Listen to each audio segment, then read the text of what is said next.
Okay, well, I think everybody is now ready for part 2 of the Billy Bonds interview. This is it. We're about to hear about Harry Redknapp and his thoughts on him.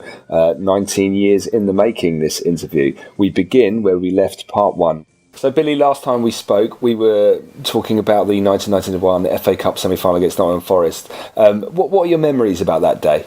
Yeah, obviously remember the beating we took. Obviously, Galley getting sent off just before half-time and then losing 4-0. Obviously, when you lose a man when you're playing one of Cloughie's sides, Notts Forest, you're up against it because they do keep the ball well, and the game was in the balance up until half-time. But once Galley got sent off, obviously they made the numerical numbers count, and they ended up beating us well. But the fans were great that day. I just remember the chanting. I think it went on from when Galley got sent off right the way through the rest of the game, sort of thing. It was just incredible, and something I'll always remember, really. I take away from the game, sort of thing.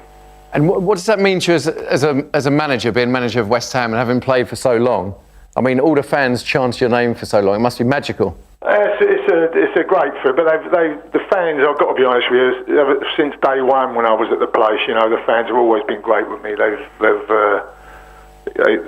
took to me as a young right back when I first came there, and they've always been great with me. I think West Ham fans, as long as they see you putting a shift in, then they'll get behind you, sort of thing. And right from day one, they were great with me, and it was it was disappointing. I mean, we just lost the semi-final of the FA Cup, but for them to react that way was just tremendous. They were determined to enjoy their day out, I think. Well, and did you get a chance to speak to Keith Hackett after the event? No, never did. No, I remember Cloughie coming into the dressing room afterwards, just saying to me, that bad luck, and if you need any tickets for the final, I don't know whether he was taking the mickey or what, but said something about if you need any tickets for the final and stuff, and and I said, all the best for when you get there, and I think they beat Spurs in the end, didn't they? I think they beat Spurs in the final, and no, I didn't. I wasn't one for going into, you have bad decisions go against you, and you hope the following week it goes for you. But I mean, that was a massive one for us. It was an important thing. We could have got to the final as a second division side, and it was taken away from us a little bit. I'm not saying we'd have gone on to win it, but we could have done. But sure. But it was taken away from us, and it's a disappointing way. But you have to take the rough with the smooth. So, Billy, you had 2 promotion-winning seasons with West Ham, and one of those seasons, of course, included that magnificent winning run. What are your memories of those seasons? When I took over the club, I think I had sort of a dozen games. First of all, in my first, I think Lou left sort of halfway through, and I had a dozen or so games. And then my first full season, it was unbelievable, really. We went 25 games without losing. The first game we lost, I think, was at Barnsley a couple of days before Christmas. So you tend to think, this game's easy, and I remember phoning Terry Venables up. I was after trying to get Chrissy Houghton on loan, and Terry said to me, he said, "How are you finding it?" I said, "Yes, it's good. Not bad. It's okay." And he went, he sort of laughed at me. He went, "Well, it don't get any better. You just won 25 games unbeaten." And I suppose you could say it didn't get a lot better than that. We ended up winning getting to the promotion. We got our aim, but that was a dream start for me, really. But obviously it became harder the longer you went on, sort of thing. Sure, and you mentioned you didn't love manager like you love playing. Do you wish you had a longer stab at it? I'm pleased I did it. I can't say I enjoyed it as much as I did playing. No, I didn't. It didn't give me the same pleasure. I mean, to me, playing was something I would have done for nothing. I just loved playing and competing, and being a manager was a job. That was a job to me. That's how I looked at it, as a job. I'm pleased I did it, and I'm proud of the job I did. But it wasn't something I could say I really enjoyed. Sure, and you had quite a few memorable players in your time. Julian Dix described you as 2 peas in a pod recently in an interview. Does that sound about right? 2 peas in a pod? Yeah. Meaning? Meaning you're quite similar in your style. Yeah, I think you could say that. Yes, it wasn't all straightforward sailing with Dixie. We had our run-ins and stuff, but Dixie was he was a difficult player to work with on the training ground. Sometimes he'd come out there, he didn't want to do this. He loved to get a ball out, Dixie. He didn't want to do. Didn't enjoy running and all those kind of things that you have to do.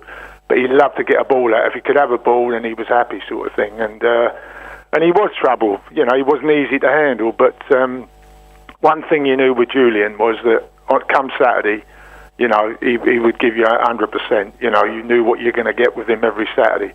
Obviously, his discipline let him down on a number of occasions. And I think if it hadn't been for that, I think he'd have won England caps.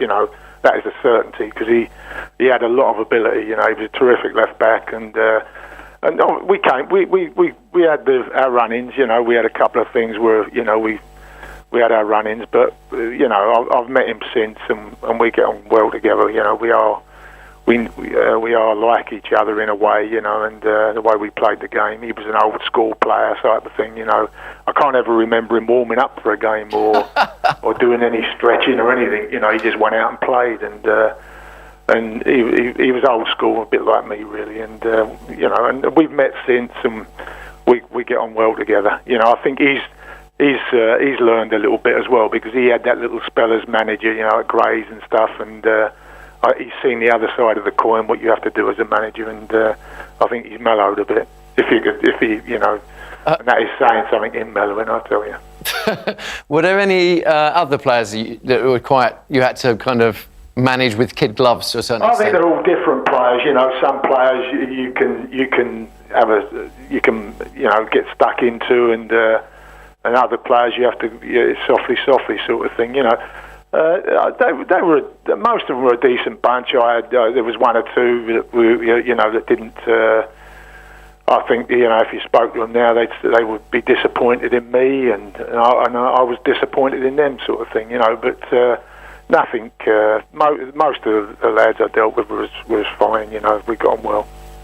And obviously your time as manager came to quite an abrupt end. Do you have any kind of, I know you haven't spoken much about it and I don't want to push things, but do you have any regrets to kind of how it all happened?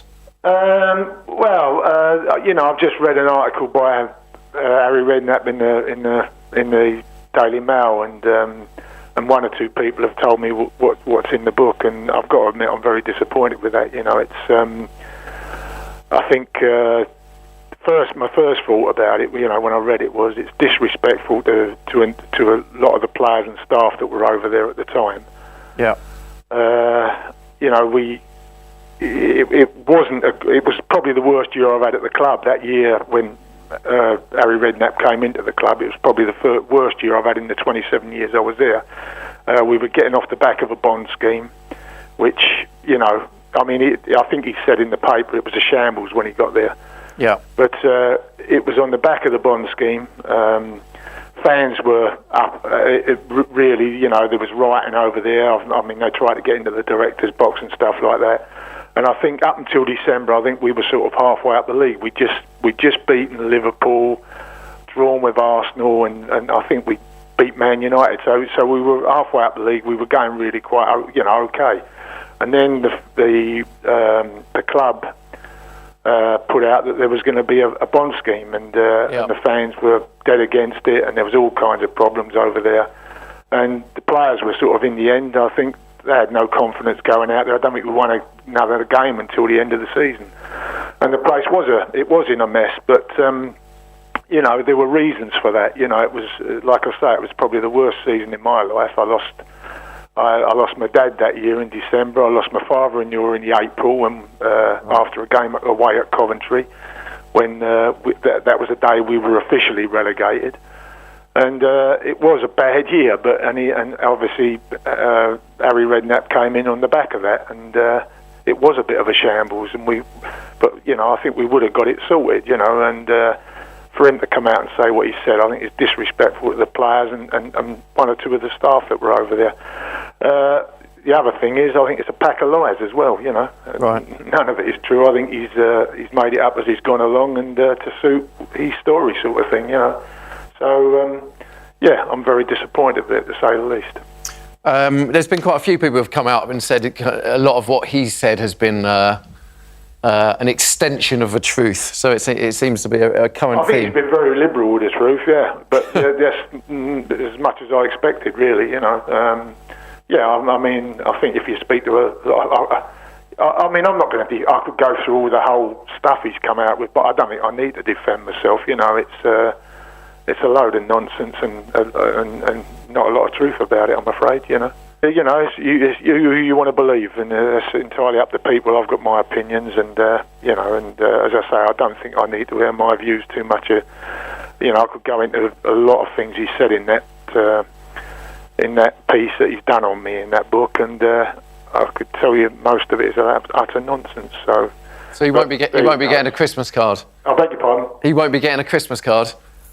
I haven't spoken to him for 20 years, so, you know, I mean, how he comes out with stuff, I found it quite pathetic, really, to be quite honest with you. Okay, well, but West Ham are just a few seasons away now from a potential move to the Olympic Stadium in Stratford. What are your thoughts on West Ham leaving the Boleyn ground? Disappointed, because, you know, all my memories there, I was there a long time, and I mean, the stadium now isn't like it was when I first went there, when I went over to play with Bobby Moore, Hurst Peters, all those people, Brookins, Lampards. You know, it wasn't like that when I went there. You had the old chicken run with the Dockers all in there, and the North Bank, you know. And so it's, I've got some wonderful memories of sort of great players I played with there, some great occasions there, you know, and so to me it's going to be sad to leave the place. But I think when I you know, a lot of people stop me when I'm out wood shopping with a missus or something, and they'll talk to me. That's the first thing they come up with. What do you think? And you know, you talk to a young supporter, and he's sort of, yeah, can't wait to get there. Really, new start. You know, 50,000, you know, people being in there hopefully, and brand new stadium. Whereas you get the older person who probably started off supporting before I even came to the club, and they're disappointed. You know, it's sad to see the place go. But I suppose one thing, if you'd say, if I came back in 50 years' time, you know, and you said West Ham still at the Boleyn ground, you go, oh, they're still there. You know, I'm surprised. You know, so I suppose you have to move on. It's progress, isn't it? You know, and a lot of clubs have done that now, and I suppose you have to move on. But I just hope it works out for the club. You know, I hope it's the right thing to do, and let's hope it works out for the club. You know. Great, and I know you don't get down there a lot anymore. And you just came back recently, but have you seen? What do you think of the current regime? I mean, do you like Sam Allardyce and the team he's got out there? Sorry, I didn't get that. Sorry. Are you enjoying the current West Ham team in terms of? You know, to be quite honest, I haven't seen a lot of them. I saw the Cardiff game. Obviously, I went down with the family there, and I thought they played ever so well that day. You know, I mean, before a ball was kicked this season, I honestly thought that you know, they got the big fella in up front, Downing signing, the boy from Wolverhampton on the other side. And I honestly, people asked me how I thought it would get on, and I said, well, I can't. There's no way they're going to be in relegation trouble this year. That was before a ball was kicked. When I saw them play Cardiff, I thought, you know, well, you know, it was just, I thought they were solid. They created their chances, you know, and I thought they looked really good. And then obviously they went on a little run, not scoring a lot of goals, and you know, but I think that Spurs result was just a fantastic result. You know, Spurs have spent a lot of money over there, and to go there and beat them 3-0. Yeah. And you know, I think that's something to really give them a boost and really build on again. So I can only see them, you know, I can't see them in relegation trouble this year at all. You know, I think hopefully mid-table or something like that would be great. You know. Yeah, and then will we see you down there again this season? Well, if my grandchildren and my daughters get their way, yes, you will. But but you know, we'll see what happens. But I'm under a lot of pressure. Let's put it that way. Are they West Ham? Are they football fans? My daughters used to go when I played. They used to. I mean, when they were all young as, like, I've got a picture of Claire, my oldest daughter, in my arms over there when she was about 4 or 5 years old, sort of thing. You know, taken outside the old gates there, where somebody took a photo, and So yeah, they used to go quite a bit, you know, and that's the first time my two little granddaughters have been, and they were absolutely chuffed to bits, you know, they loved it, and my little one was bragging around the school. But I think one of her little classmates, she's another little 8-year-old, and I think she goes over regular, and she said, "What were you doing in the director's box this year?" You know, so she was chuffed to bits, you know. So no, it was a great day. I know my family really enjoyed it. It was great, and the crowd were great with me. You know, once again, I appreciate all their applause, sort of thing. You know. Oh, Billy, we love having you back involved. It's a real honour for us. That's very kind of you. Thank you.